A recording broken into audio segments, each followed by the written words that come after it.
Hey Hillfolk fam, this is Bea Apple, founder of Hillfolk, and I am here to take you step by step through the Celestial Coaster's crochet project. This is a little bit more of an advanced project because it covers quite a few different skills like single crochet, double, half double, treble crochet, as well as changing colors.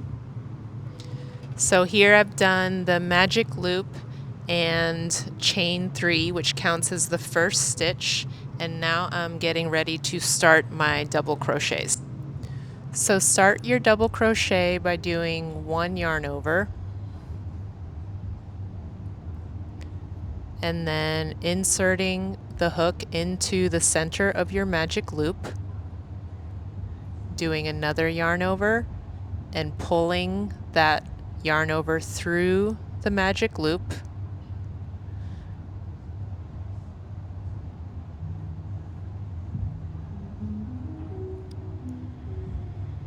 yarn over again,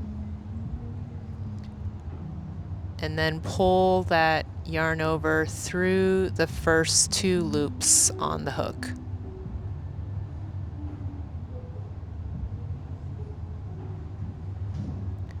Yarn over and then pull through the last 2, and that's your first double crochet. And I'm just going to keep on going. I've got 10 more double crochets to do for a total of 12 stitches into my magic loop.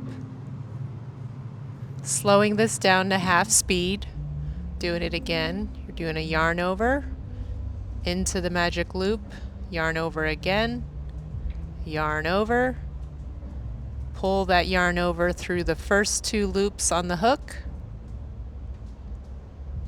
do another yarn over, and then pull through the last 2 loops on the hook. And we're just going to repeat that. Just a few notes about doing these double crochets into a magic loop. As you can see, it's a little bit fiddly to be working these into the magic loop. So I'm using my left hand, my middle, and my thumb to help hold the magic loop open, but then also holding on to my stitches to give myself some tension as I'm pulling the loops through the hook. A little downward tension on those stitches helps to open up the loops on my hook, which makes it easier for me to pull my crochet hook through. You can also see that as I'm pulling my hook through, I turn the hook downwards, which keeps it from catching onto my yarn.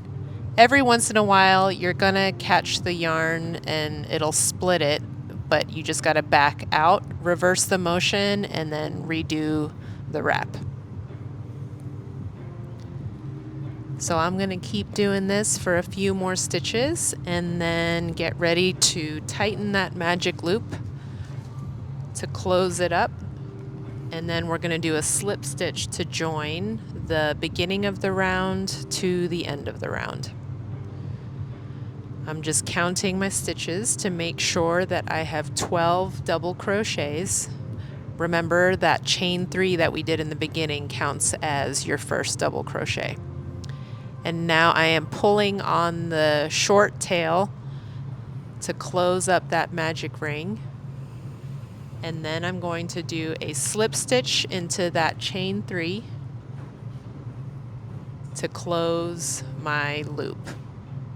That finishes off round 1. Stay tuned for round 2, where we're going to start working our moon shape and learn how to change colors.